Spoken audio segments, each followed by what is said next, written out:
Mais il y a beaucoup de situations que Dieu fait rentrer dans nos vies.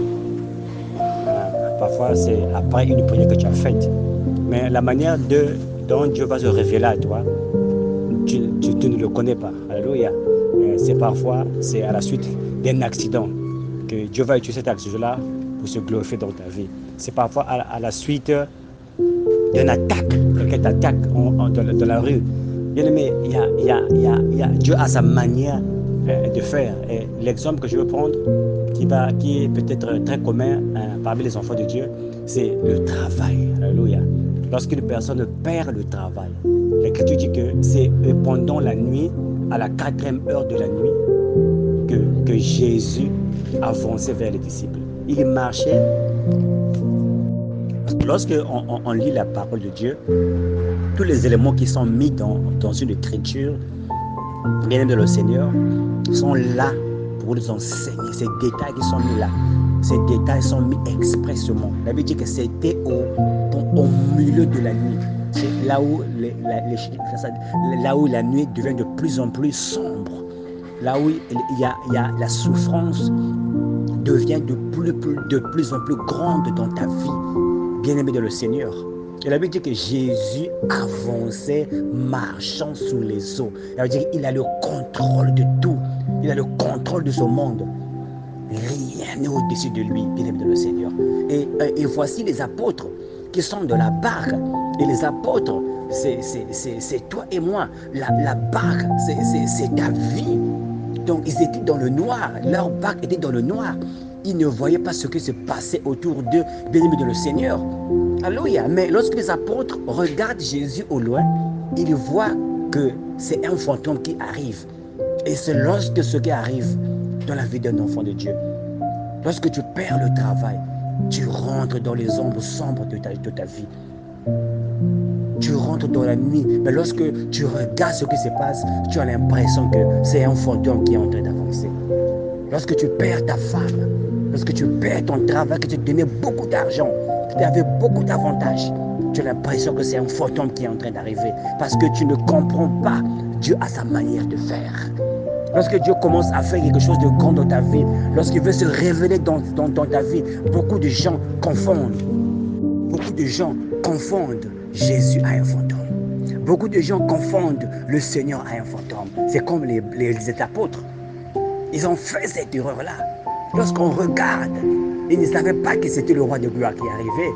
Ils venaient pour rentrer dans leur barque. Ils venaient pour se glorifier dans ta vie. Ils venaient pour se glorifier dans ta famille. Ils venaient pour se glorifier dans ton mariage. Ils venaient pour se glorifier dans ta situation. Parce que les ombres sombres de la nuit, bien aimé, c'est la situation dans laquelle tu traverses aujourd'hui. Tu es en train de prier le Seigneur. Mais les choses qui se passent autour de toi, tu as l'impression que c'est le diable qui est en train d'attaquer. C'est la vision que les apôtres ont eue lorsqu'ils ont vu Jésus qui avance, bien aimé le Seigneur. Alléluia. Ils ont dit que c'est un fantôme parce qu'ils ne pouvaient pas comprendre. Bien aimé, on ne doit pas comprendre Dieu, mais Dieu, on doit le croire. Dieu est une pensée infinie. Nous avons une pensée limitée. Nous sommes dans le temps. Une pensée un peu limitée ne peut pas comprendre une pensée infinie. Bien, nous devons apprendre à faire confiance à Dieu. Nous avons prié, nous avons jeûné. Faisons confiance à Dieu. Ne cherchons pas les sorciers dans nos situations.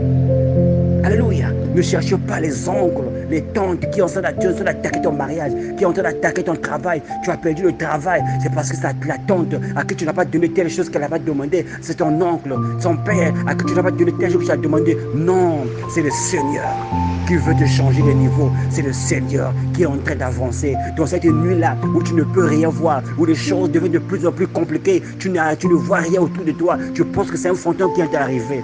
Mais le Seigneur qui arrive. Alléluia. C'est le Seigneur qui est en train d'arriver.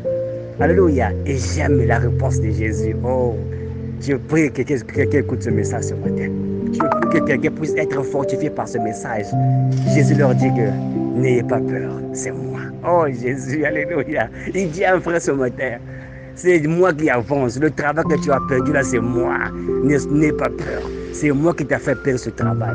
C'est moi qui n'ai pas voulu que tu te maries à cet homme-là. C'est moi qui n'ai pas voulu que tu te maries à cette femme-là. C'est moi qui ai voulu que tu ne puisses pas avoir le visa. C'est moi qui ai voulu que tu ne puisses pas avoir le passeport. C'est moi qui ai voulu que tu perds cet enfant. C'est moi qui ai voulu que tu perds ceci et cela. Parce que je veux me révéler à toi dans une autre manière. Je veux me révéler à toi à un autre niveau. Ne vois pas un fantôme qui arrive. Il dit que n'ayez pas peur. C'est moi. Alléluia. C'est ce que le Seigneur dit à frère ce matin. N'aie pas peur dans cette situation. C'est moi le Seigneur qui arrive. C'est moi qui je veux rentrer dans ta barque. Je me révèle à toi, bien-aimé le Seigneur. Oh Jésus. Bien-aimé Dieu est merveilleux. Il a sa manière de faire. Alléluia. C'est un spécialiste des cas impossibles. C'est un spécialiste des difficultés.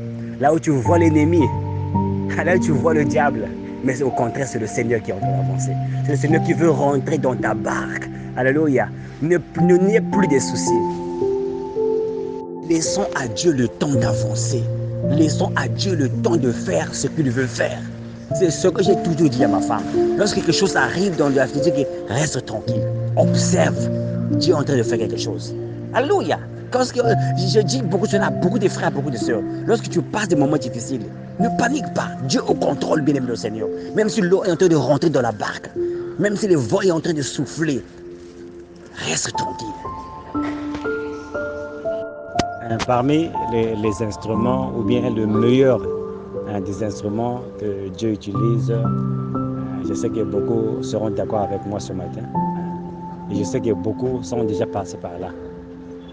L'instrument que Dieu utilise parmi les armes qu'il met en marche, qu'il enliche sur nous, ses enfants, c'est la douleur. Alléluia. La douleur. Je voulais dire à quelqu'un ce matin, parfois, il n'est pas bien de s'ingérer dans la douleur de quelqu'un. Quelqu'un est en train de passer un moment difficile, toi tu vas venir l'aider. Tu vas essayer de le faire sortir. Il est très important parfois de prier, de demander la volonté, même si tu as le moyen de le faire. Parfois cette douleur-là, c'est une leçon. C'est un moyen que Dieu est en train d'utiliser pour ramener cette âme-là, pour gagner cette âme-là, pour la tirer vers lui.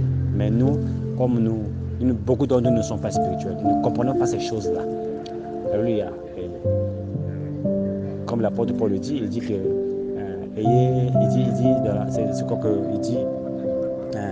nous devons faire attention de ne pas imposer nos mains avec précipitation. Il a dit pour faire sortir quelqu'un d'une souffrance. Il a dit que parce que nous risquons de participer au péché de quelqu'un. Bien aimé au Seigneur, ce que je voulais dire à quelqu'un ce matin, nous devons être des gens qui supportent la souffrance. Alléluia. Un chrétien, c'est comme une machine qui doit supporter la souffrance. C'est l'arme que Dieu utilise, bien aimé. Vous devez lire la Bible. C'est parmi les armes que Dieu utilise. Regardez le fils prodigue. Regardez le fils prodigue. Il a demandé à son père, ah non, papa, donne-moi ce qui m'est dû, moi je vais me débrouiller. Il est allé. Moi, je vous dis, si les choses allaient bien pour ce fils-là, il n'allait jamais revenir vers son père. Mais ça, il y avait un vide dans le cœur de son père. Il y avait un manquement. Le père manquait son fils. Mais comme le fils avait décidé, Dieu nous a créés comme des gens qui sont dans le libre arbitre. Dieu, parfois, il te laisse faire. Mais l'instrument qui a ramené le fils prodigue vers lui, vers son père, c'était la souffrance. Alléluia. C'était la souffrance. Il a dit que pourquoi je dois manger avec les cochons au moment de la maison de mon père. Mais si les choses allaient bien pour ce fils-là, il n'allait jamais revenir vers son père. Vous allez voir dans beaucoup de cas, lorsque une personne ne prie plus, Dieu parfois il va lâcher la souffrance dans sa vie. Il va faire rentrer le mal pour que cette personne revienne vers lui. Lorsqu'une personne qui ne priait pas, et comme il a eu du travail, il a eu des opportunités, il va vers l'église. Dieu parfois va toucher son travail, va toucher sa santé, va toucher ses affaires, va toucher son argent. Il va faire rentrer le malheur, il va laisser une porte libre au diable. C'est la souffrance, la douleur. Et parmi les armes que Dieu utilise pour ramener ses enfants vers lui. Alléluia. C'est une arme très efficace. Parce qu'il y a des fois, il y a des gens, lorsqu'on leur donne des conseils, un frère qui ne vient vers l'église, tu vas pour lui, tu lui prodigues des conseils. Ah frère, il faut revenir à l'église. Non, pourquoi tu ne pries plus? Dieu t'a béni, il faut venir servir le Seigneur. Ah, je suis trop occupé. Vous voyez voir, parfois les messages que nous donnons aux gens, les exhortations que nous donnons aux gens, parfois n'ont pas d'effet. Mais Dieu sait comment te ramener. Dieu sait comment ramener un frère. C'est un spécialiste. Il sait là où toucher. Parce qu'il y a quelque chose dans ta vie, là où tu as mis ton cœur. Alléluia. Peut-être que tu as donné ton cœur dans tes affaires. Il sait, il va toucher des affaires. Il va faire rentrer le dégât dans tes affaires. Il va faire rentrer la souffrance. Il va faire rentrer la douleur dans tes affaires. Et lorsque personne ne peut t'aider, lorsque tu n'as plus d'issue, personne ne peut te secourir, parfois il va faire rentrer la maladie dans ta vie. Alléluia. Donc, mais que tu as eu le mariage, tu ne sers plus le Seigneur. Il va faire rentrer la souffrance dans ton mariage. Tu n'entends plus avec ton mari, tu n'entends plus avec tes enfants. Maintenant, lorsque personne ne peut t'aider autour de toi, lorsque toutes les issues sont fermées, toutes les portes sont fermées, à ce moment-là, tu vas faire recours à Dieu. À cela, il t'attrape encore. Alléluia. Donc, lorsque tu souffres en tant que chrétien, tu ne dois pas prendre cela en mal. Alléluia. C'est un message que Dieu est en train de nous conférer. C'est un message qui est en train de véhiculer. C'est quelque chose qui est en train de te dire. Alléluia. Nous ne devons pas toutefois voir le diable dans ce que nous souffrons. Je vais donner un exemple aux enfants de Dieu. Tu travailles dans une bonne boîte. Alléluia. Dans une bonne compagnie. Tu as un bon salaire. Tu as des frais de mission. Tu as un 13e salaire. C'est-à-dire vraiment la compagnie assise. On t'a donné tout ce qu'une personne peut avoir lorsque tu travailles, tous les atouts. Alléluia. Il y a même les vacances pour les enfants. Il y a les jeux de Noël pour les enfants. Alléluia. Et tu as une retraite assurée. Tu as l'assurance maladie. Tu as l'assurance vie. Tout cela, la compagnie te donne. Hein? Et maintenant, Dieu vient t'apparaître. L'homme de Dieu vient chez toi. Il te dit que non, Dieu m'a dit, tu dois laisser ce travail-là pour le servir. Moi, je ne crois pas. Même si tu es spirituel, beaucoup ne feront pas ça. Alléluia. On va dire que non, ça c'est le diable. Le travail avec lequel je nourris ma famille, avec lequel je prends soin de mes enfants. Non, ça ne peut pas être Dieu. Dieu est amour. Alléluia. Vous voyez, suivez bien. Tu as quelque chose qui te donne une vie paisible. Alléluia. Et Dieu si dans un songe, tu vois un ange t'apparaît bien, dans un songe, Dieu te parle, non, laisse le travail. Lorsque tu es réveillé, 99% des frères et des sœurs vont dire que c'est le diable. Ils vont chasser ce démon-là. Et qu'est-ce que Dieu va faire? Parfois, il va faire rentrer le malheur dans ta vie. Alléluia. Parce que si on te parle seulement, ou bien un prophète te donne un message, on va dire que ce prophète-là, il est loin du diable. Si c'est un songe, on va dire que ce songe-là, c'est pas de Dieu. Mais parfois, qu'est-ce que Dieu fait? Il va faire rentrer le malheur dans ta vie. Alléluia. Il va faire rentrer le malheur dans ta vie. Et beaucoup d'entre nous, lorsque le malheur rentre dans notre vie, on n'a pas ce discernement-là pour dire, Seigneur, qu'est-ce que tu veux me dire? Parce que si lorsqu'Abraham, Dieu lui a fait apparaître, il lui a dit que non, prends ton fils et va le tuer sur le montagne que je te montrerai. Ici, il avait dit à Isaac, Isaac, tu vas mourir. Dieu m'a dit, je veux te tuer, allons-y. Moi, je crois que Isaac n'ira pas. Il dit que papa, jamais. Oh, tu es un meurtrier. Il va le dire à sa maman Sarah. Papa veut me tuer. Tu vois, non? Donc, et expressément, Abraham n'a pas dit à son fils ce que Dieu lui avait dit. Ils sont allés comme ça. Et je vous dis, il y a beaucoup de fois, il y a certaines choses qui arrivent dans nos vies. Dieu ne nous explique même pas. Il ne dit pas pourquoi tu as perdu le travail, pourquoi tu as perdu ton enfant, pourquoi tu as perdu ta mère, pourquoi tu as perdu ton père.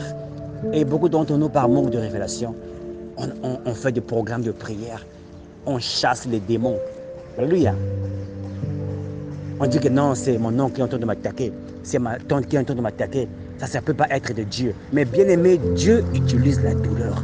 Lorsque Dieu veut se manifester dans ta vie, lorsqu'il arrive, bien aimé, beaucoup de gens le confondent à un fantôme. Je répète, lorsque Dieu veut se révéler à toi, lorsqu'il arrive dans ta vie, qu'il est en train d'avancer dans ta vie, il veut faire quelque chose de grand de ta vie, il veut se manifester dans ta vie, la plupart d'entre nous, on le confond à un fantôme.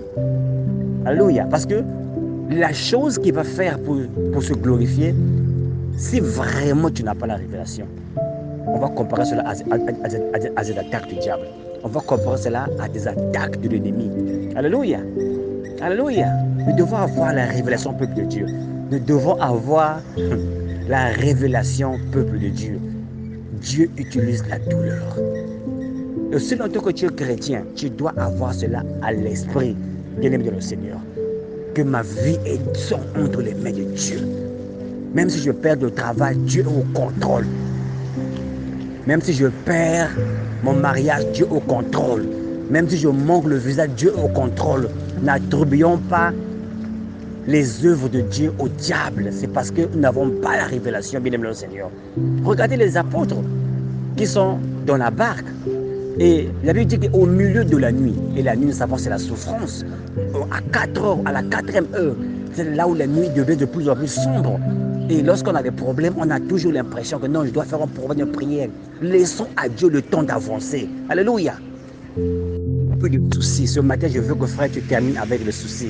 Ce matin, je prie que mon frère, tu termines avec le souci. C'est le Seigneur qui est en train d'avancer. Ne donne pas cette gloire-là au diable. Ne donne pas ce pouvoir-là au diable. Dieu a sa manière de faire. Dieu a sa manière d'opérer. Dieu a sa manière de faire. Il utilise parfois le malheur, comme je vous ai dit. C'est un instrument qu'il utilise. Il utilise parfois la douleur, bien aimé Seigneur. Que je prie ce matin que quelqu'un comprenne ce message que le Seigneur nous a donné ce matin.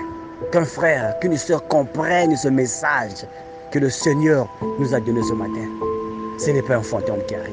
Ce n'est pas le diable qui t'attaque, mais c'est le Seigneur qui est en train d'avancer. C'est le Seigneur qui veut rentrer dans ta barque. Et je voudrais aussi donner l'opportunité à un frère, à une sœur qui peut-être n'a jamais donné sa vie au Seigneur. Va écouter ce message. S'il est temps de repentir tes péchés, il est temps de donner ta vie au Seigneur Jésus-Christ. Là où tu es, tu n'as pas besoin d'un pasteur. Tu as besoin seulement de la jeune. Dis Seigneur, me voici. Je veux aussi que tu avances dans ma vie. Je veux aussi que tu rentres dans ma barque. Je veux aussi que ce que je souffre se soit transformé à ton avancement dans ma barque, bien aimé Seigneur. Parce que ces choses que je dis là, c'est seulement pour les enfants de Dieu. Ce n'est pas pour les gens qui ne l'ont jamais reçu. Jésus, c'est pour ceux, bien aimés de le Seigneur, qui l'ont reçu. Il travaille pour ceux qui l'ont reçu. La Bible dit que toutes choses concourent pour le bien de ceux qui aiment le Seigneur. Cette nuit, cet avancement concourt seulement pour ceux qui l'aiment et qui sont appelés après son destin. Mais toi, tu n'as jamais donné ta vie au Seigneur Jésus-Christ. Demande pardon à Dieu pour tes péchés. Demande pardon à Dieu pour ta mauvaise vie. Et appelle-le ce matin, qu'il vienne vivre dans ton cœur. Appelle-le ce matin, ce soir, qu'il vienne vivre dans ton cœur, qu'il devienne le Seigneur et le Sauveur. Et promets-lui d'abandonner toutes les mauvaises choses. C'est lorsqu'on fait un mariage, on demande à une femme, est-ce que tu veux prendre cet homme en tant que ton mari, dans le pire et dans le meilleur, et abandonner toutes les autres femmes, tous les autres maris. Et ce que nous faisons avec le Seigneur, c'est notre époux. Alléluia. C'est notre mari. Je prie que ce matin, tu te maries avec le Seigneur. Que le Seigneur vous bénisse ce matin. Jésus vous aime. Et souvenez-vous, il revient bientôt. Alléluia.